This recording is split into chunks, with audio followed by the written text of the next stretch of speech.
Donc, Yannick de Matapédia. Matapédia. Je pense que j'ai un feeling que c'est très loin d'Abitibi, ça. Célibataire endurci à 51 ans. C'est votre choix. Je n'ai pas encore fait de testament. J'ai une assurance vie, une assurance santé et une assurance salaire.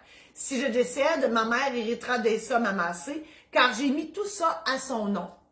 C'est parfait comme ça, Yannick. Écoutez, votre mère, c'est la femme la plus importante de votre vie, puis vous lui donnez tout. C'est extraordinaire. Première question de Yannick. Étant donné que je n'ai pas de testament, est-ce que quelqu'un d'autre pourrait essayer d'avoir cet argent, même si j'ai mentionné le nom de ma mère pour ses assurances? Ben, écoutez, quand on nomme une personne bénéficiaire de votre assurance vie, ça s'en va directement au bénéficiaire. Et il n'y a personne qui peut changer ça. La seule personne qui peut changer ça, c'est vous.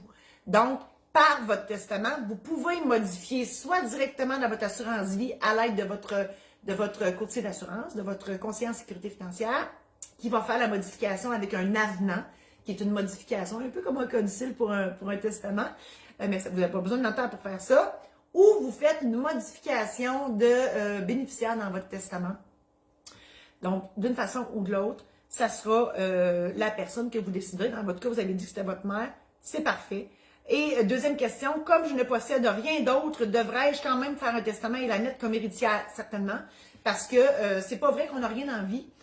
Écoutez, on a tous un compte en banque et vous avez des vêtements, des bijoux, un set de cuisine. Bon, hein, vous savez plus que moi ce que vous possédez. Et tout ça doit aller à quelqu'un. Bon, vous dites que vous êtes célibataire. Si vous n'avez jamais de conjointe de conjoint ou de conjointe, les deux se peuvent. Puis là, on s'entend qu'il faut habiter ensemble au moins 1 an avec un enfant ou 3 ans sans enfant.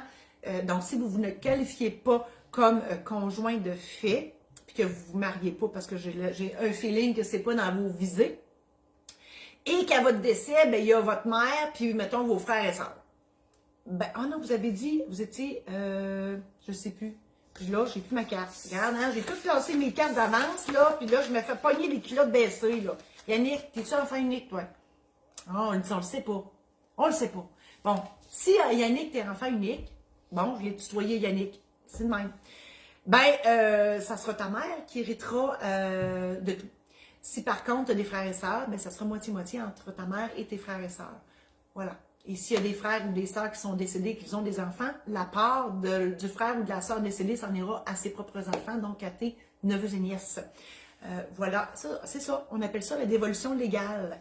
Et si tu ne fais pas de testament, donc oui, il faut faire un testament parce que, je dis toujours aux gens, la loi vous donne l'opportunité de décider à qui vont vos biens. Hein, la question à se poser, c'est qui mérite de recevoir ce pourquoi vous avez travaillé toute votre vie? Si c'est votre mère, aucun problème avec ça. Mais il faut s'entendre que mon Dieu que c'est dur à dire ce mot-là, statistiquement, votre mère va décéder avant vous.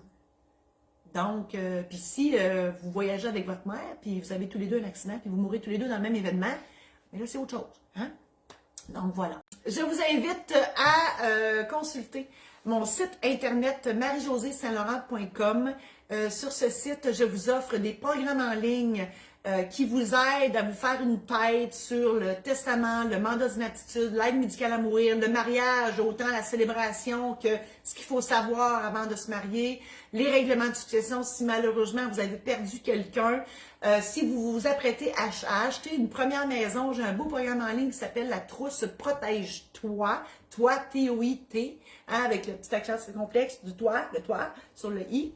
Voilà. J'ai aussi une formation en démarrage d'entreprise où je vous explique le côté légal des choses. Ce sont toutes des choses qui sont disponibles sur le www.marie-josée-saint-laurent.com. Merci, bonne journée.